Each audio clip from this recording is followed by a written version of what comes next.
यानी अब से ठीक 1 घंटे के बाद प्रधानमंत्री नरेंद्र मोदी देश को संबोधित करने जा रहे हैं।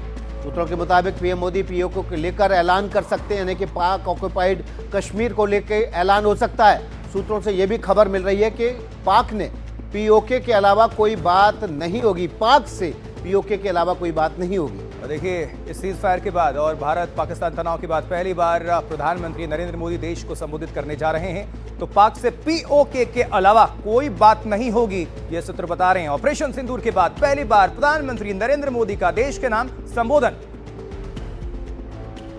पहली बार संबोधन हो रहा है। पाकिस्तान के साथ तनाव बढ़ने के बाद ये पहला संबोधन है। पाकिस्तान के साथ युद्ध जैसे हालात के बाद पहला संबोधन है और सीज फायर के बाद भी पहला संबोधन है। हमारे सहयोगी अखिलेश शर्मा इस खबर पर ज़्यादा जानकारी के साथ जुड़ गए हैं। अखिलेश, क्या मायने हैं प्रधानमंत्री के आज के इस संबोधन के?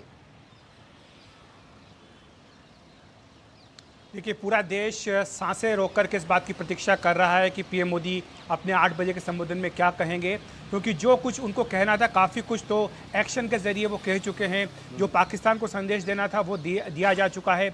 वहाँ के 9 आतंकी ठिकानों को ध्वस्त किया जा चुका है। पाकिस्तान ने जब हमला बोला तो उसका जवाबी हमला 11 एयरबेस पर हमला करके भारत ने दे दिया है।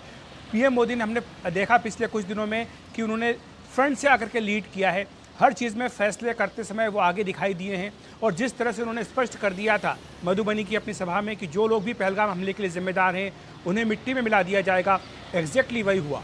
वैसे तो देश पूरा जानता था कि जिस तरह से उड़ी के बाद, पुलवामा के बाद कार्रवाई की गई थी वैसी कोई कार्रवाई होगी, लेकिन पीएम मोदी ने बहुत ही संयत तरीके से धैर्य के साथ समय अपना चुन करके कार्रवाई की है।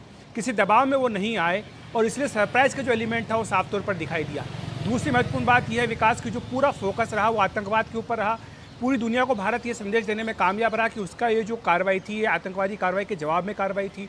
और साथ ही ये भी स्पष्ट कर दिया गया कि भारत ने अब एक नई डॉक्ट्रिन बना दी है, एक नई लक्ष्मण रेखा खींच दी कि अगर अब कोई आतंकवादी हमला होगा तो उसको भारत के खिलाफ युद्ध के तौर पर माना जाएगा और भारत उसी तरह से उससे निपटेगा। साथ ही पीएम मोदी ने यह भी तय कर दिया कि जो सिंधु जल संधि थी जो कि भारत के पक्ष में नहीं थी उसको सस्पेंड कर दिया। तो ये भी एक बहुत बड़ी जो ऐतिहासिक गलती थी उसको दुरुस्त करने का काम किया है। अब जो नज़रें टिकी है कि क्या होगा, मध्यस्थता की जो बात अमेरिका ने की है, जाहिर सी बात है कि भारत उसको खारिज कर चुका है। और तीसरी बात यह है कि जो बात कही जा रही है कि कश्मीर पर बातचीत हो, कश्मीर तो मुद्दा पहले से ही हल हो चुका है अनुच्छेद 370 समाप्त होने के बाद। अब तो बात जो भी होनी है वो पीओके को लेकर के होनी है और जो 1995 का भारतीय संसद का प्रस्ताव भी इस बारे में है, तो जाहिर सी बात है कि उसके बारे में भी कुछ न कुछ बातें जरूर इसमें हो सकती है। ठीक है अखिलेश, आपका बहुत बहुत शुक्रिया इस पूरी खबर पर दर्शकों तक अपडेट पहुंचाने के लिए, डिटेल्स रखने के लिए। तो ऑपरेशन सिंदूर के बाद पहली बार प्रधानमंत्री नरेंद्र मोदी का संबोधन, अब से लगभग 1 घंटे से भी कम वक्त अब रह गया है। और 8 बजे हमेशा बड़ी बातें लेकर आते हैं प्रधानमंत्री और 8 बजे का एक कनेक्शन भी रहा है। चलिए अब देखते हैं, पूरी देश और दुनिया की निगाहें हैं कि पीएम क्या कुछ कहते हैं।